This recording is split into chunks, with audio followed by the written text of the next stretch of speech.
Ladies and gentlemen, Mr. Burton Richardson. Thank you.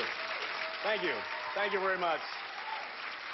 I'd like to sing a little song for you from the musical The King and I. Getting to know you, getting to feel free and easy. When I am with you, getting to know what to say. Now, obviously, that was not my voice. It was really the voice of one of these three women. Number one, what is your name, please? My name is Marnie Nixon. Number two. My name is Marnie Nixon. Number three. My name is Marnie Nixon. Only one of these people is the real Marnie Nixon, and is the only one sworn to tell the truth. Now let's meet our panel. Co-star of Murder, She Wrote, Ron Maytag. Anchorwoman of WWOR-TV in New York, Jennifer Valati. Film and television producer, David Niven Jr. And to tell the truth's very own, Kitty Carlisle. Here's the host of To Tell the Truth, Lynn Swann. Thank you.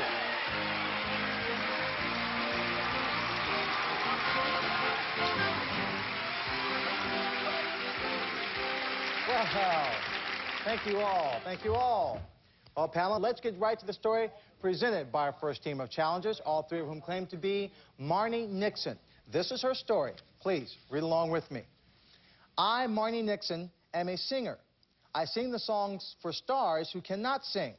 It was my voice you heard while you watched Deborah Kerr in The King and I. The studio had forbid me to say anything, but Miss Kerr was generous enough to leak the truth to the press. I also did the vocals for Natalie Wood in West Side Story. Listen. I feel pretty, oh so pretty. I feel pretty and witty and gay. I set a precedent by getting residuals from the soundtrack. I hid behind the singing face of Audrey Hepburn in My Fair Lady. I could have danced all night. I could have danced all night. But I did get one chance to come out from behind the cameras when I played a singing nun in The Sound of Music. My fame lies in the unseen roles I've sung in the film versions of Broadway musicals. And because of those unseen roles, Time magazine dubbed me Ghostess with the Mostess. Signed, Marnie Nixon.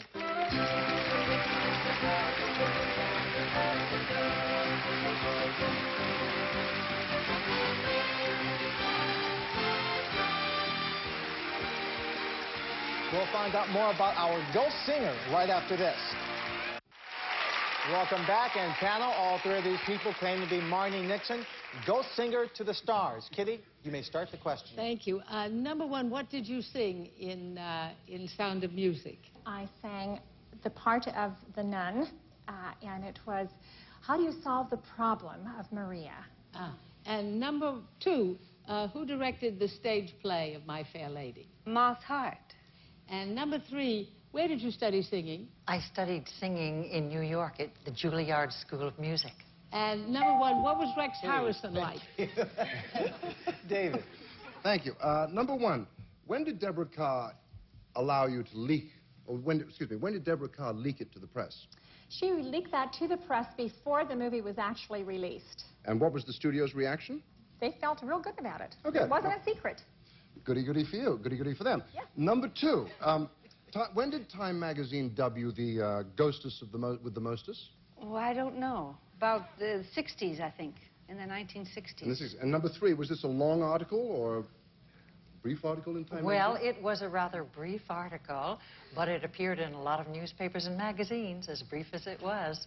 Okay, and number one, did you... And goody goody for you, David. Thank you. Goody goody for you. Jennifer. Kidding. And number two, is there a legal time limit by which you can then come out and say, I did sing those songs? You know, I don't know. Okay, that's fair. I suppose you don't have to. Number one, if you sing the song of a particular star in a movie, does that mean you sing all the songs that are assigned to that star? I usually do, yes. Number three, how do you feel about getting such little recognition for all your hard work? Well, it came to me at a time when I wasn't doing anything else. So, you know the saying, beggars can't be choosers. I was happy to do it at the time. But number two, didn't... Time is up. Thank you, Jennifer. Ron. Number three, The Nun and the Sound of Music. Was this the Broadway version or the film version? Oh, the film version. The film version. And who played the nun in the film version?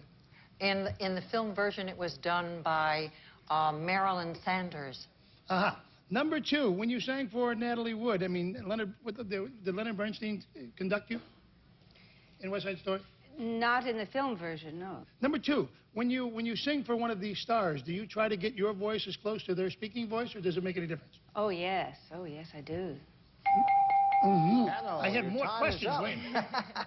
After the show, time for you now to cast your ballots for either number one, number two, or number three. Our team of challengers will receive $500 for each incorrect vote with a guarantee of $1,000. And if our panel is completely fooled, the team gets $3,000.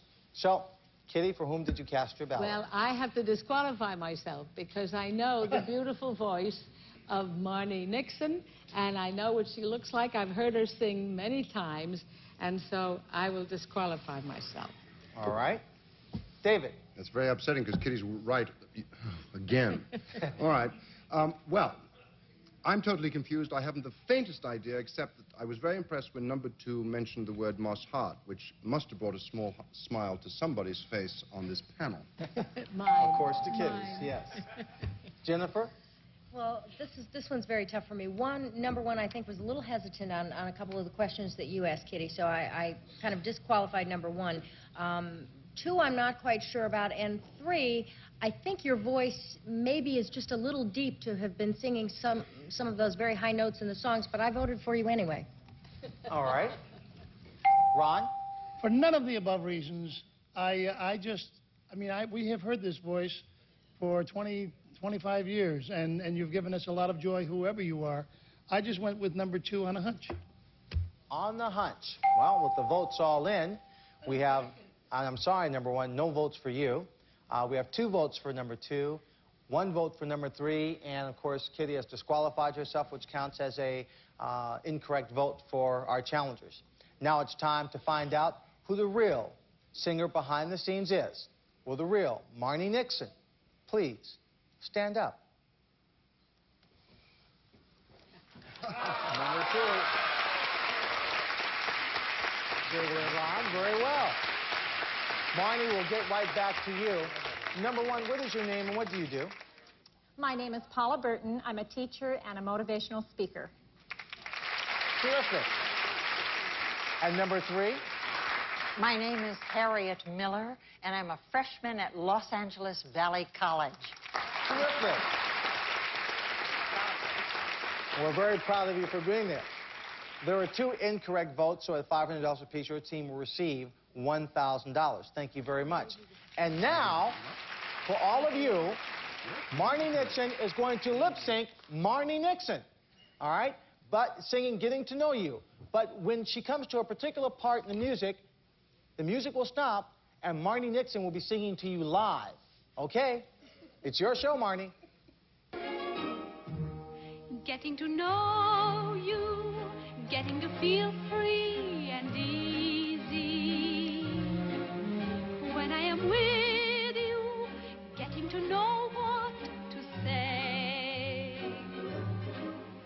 Haven't you noticed, suddenly I'm bright and breezy because of all the beautiful and new things I'm learning about you day by day. Terrific, Marnie. Absolutely terrific. Thank all of you for being here and playing on To Tell the Truth. You're absolutely wonderful. We'll be back with a witch who uses this divining rod to find water. Right after this. We're back. Let's meet our next team of challengers.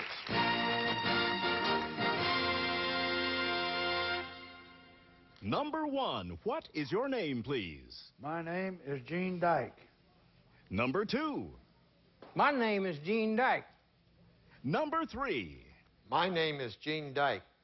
And panel, once again, you're charged with the wonderful task of discovering who the real Gene Dyke is. Here's his affidavit. Please read along with me. I, Gene Dyke, am a water witch. That simply means that I know how to find water underground. My trade is sometimes called dowsing.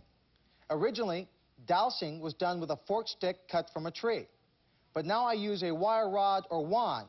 It was made especially for me and has a gold tip.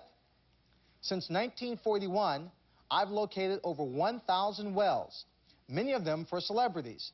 I've witched for Bing Crosby, Eve Arden, Joel McRae, Richard Widmark, and Sophia Loren. I make my customers a wager before I start dowsing. If I don't find water, my service is free. If I do find water, they pay double. Of course, my record of success makes it difficult for me to find any takers for my double or nothing offer. But in these days of extreme water shortage in Southern California, I'm really a wanted man. Signed, Gene Dyke.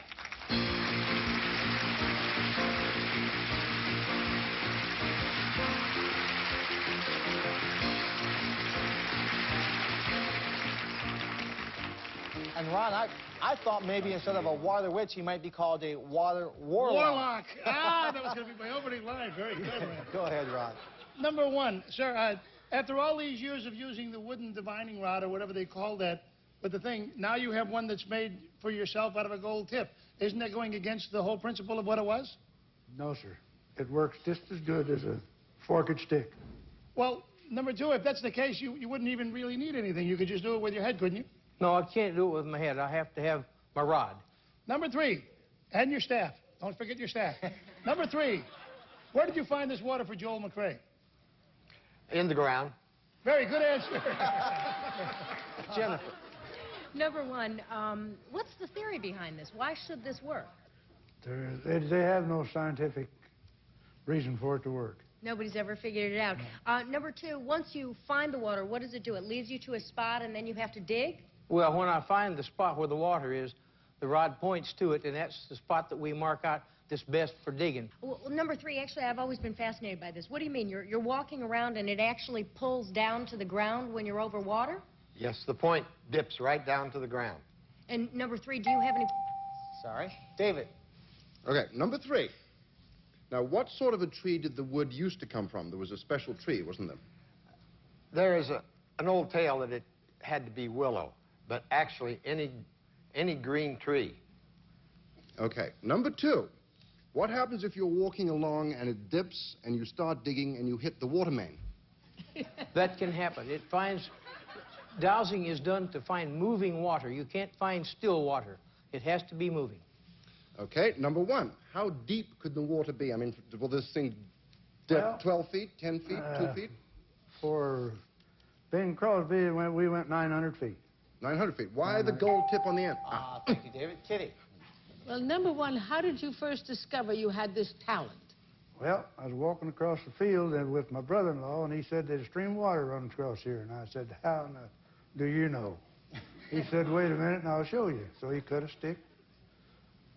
It turned down for him, he handed it to me, and it worked for me. And number 2, was that the way you discovered you had the talent too? Absolutely. He's on Newport, Arkansas. I'm so proud of that. And number 3, once you discovered you had this talent, how old were you? Well, I was about 17 or 18. Number 2, have you been doing this ever since? Time is up. Thank you, panel. Time to vote now for either number 1, number 2, or number 3. Ron, we start with you. Well, I'll tell you, Lynn, I'm in my lookalikes again. Number 3 reminds me of Hal Holbrook or something, getting ready to do Mark Twain. Number 2 offered a little too much information. And number 1 looks like the kind of guy who can walk up and say, I'm going to bet you double or nothing. That if I don't find that, you don't got to pay me. But if I find it, you're going to give me twice as much. So I voted for him. Number 1, Jennifer. Okay, well, I thought number 1's story about he and his brother was wonderful, and I like number 2's answer about the moving water. But I thought number 3 kind of got me with the bit about how it used to be a willow tree, but it's really just any old tree at all. I bought that. All right. David? I buy your reasoning, but I do not buy your answer. However, I think that it's the gentleman, that Dyke number 1 is definitely number 1 because he just looks like a sort of water witch. Okay, you voted for the witchy-looking one. Kitty? I must be doomed because I'm voting for the same one that you voted for. I just felt that he had the kind of humorous face that would say double or nothing. And I liked his story about his brother-in-law, and I think he's the dowser. Well, the votes are all in. Shortly, we'll have that moment of truth. Let's recap the votes. Number 1, the panel, the consensus, likes you. You have 3 votes. I'm sorry, number 2, they didn't give you a single vote, but they liked your stories. Number 3, you got 1 vote. And it's time now to find out who the real water witch or warlock, as the case may be, is. Will the real Gene Dyke please stand up? Oh. Number 3.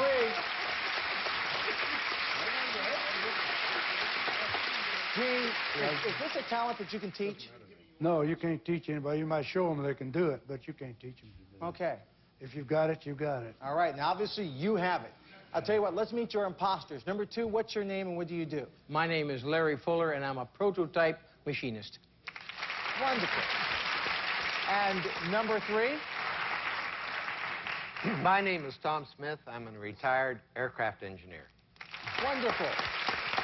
Well, there was 1 incorrect vote, so your team will receive the guarantee of $1,000. Thank you for joining us here this morning on To Tell the Truth. We'll be back to play one-on-one with someone from our studio audience right after this. Time to play one-on-one with someone from our studio audience. So, Burton, who do you have for us today? Lynn, today I'd like you to meet Connie Lamar from Alhambra, California. Welcome, Connie. Here's your chance to play one-on-one. I want you to meet a man who has 2 stories. Please welcome Robert Nordyke. Robert, welcome. Now, Connie, Robert has 2 stories, and if you spot that true story, you'll win $500, okay? Okay. All right, now listen carefully. Robert, what's your first story? You've heard of drive-through restaurants. I run a drive-through divorce service. Okay, that may or may not be the truth, so listen to Robert's second story. At Vanna White's recent wedding, I was the best man. All right, panel, you'll have to help Connie win $500. 1 question about each story. And Kitty, let's start with drive-through divorce. How fast is your fast service? The shortest time would be about 5 minutes. David. Oh, okay. What does this cost for 5 minutes, then? $100. Wow. Jennifer. Are you actually a lawyer? Yes. Ron. Where is this? It's in Salem, Oregon. All right, Connie, you've heard the first story. Now, story number 2, the best man. Kitty. What did Vanna White wear? She wore a white beaded dress, but backless. David. Did she also wear the traditional blue garter under her dress? No. Jennifer. Where do you know Vanna from? I'm the best friend of George, the groom. The groom. I was going to say Ron. Hamilton or, no. No. Where did they get married? They got married in Aspen, Colorado. All right, Connie, you've heard the cross-examination. Is Robert the man who has drive-through divorce service or the best man at Vanna White's wedding? I'll go with the drive-through divorce. Robert, what's your true story? To tell the truth, I run a drive-through divorce service.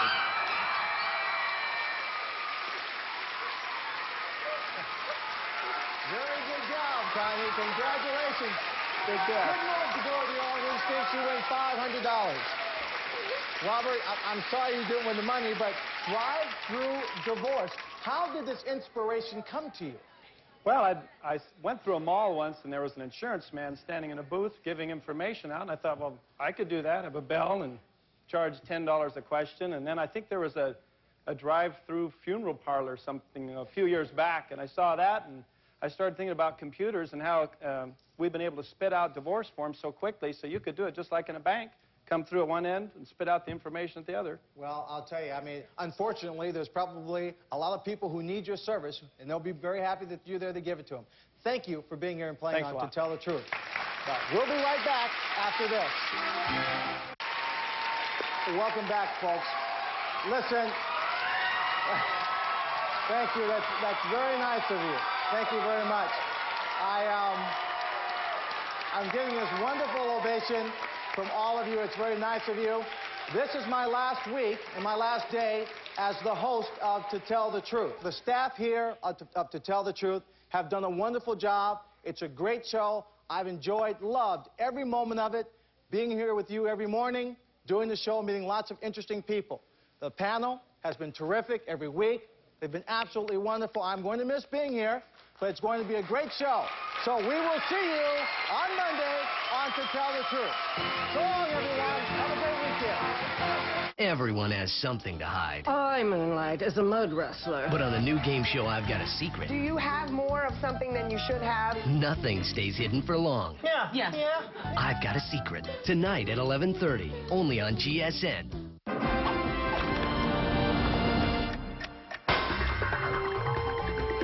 GSN. The network for games.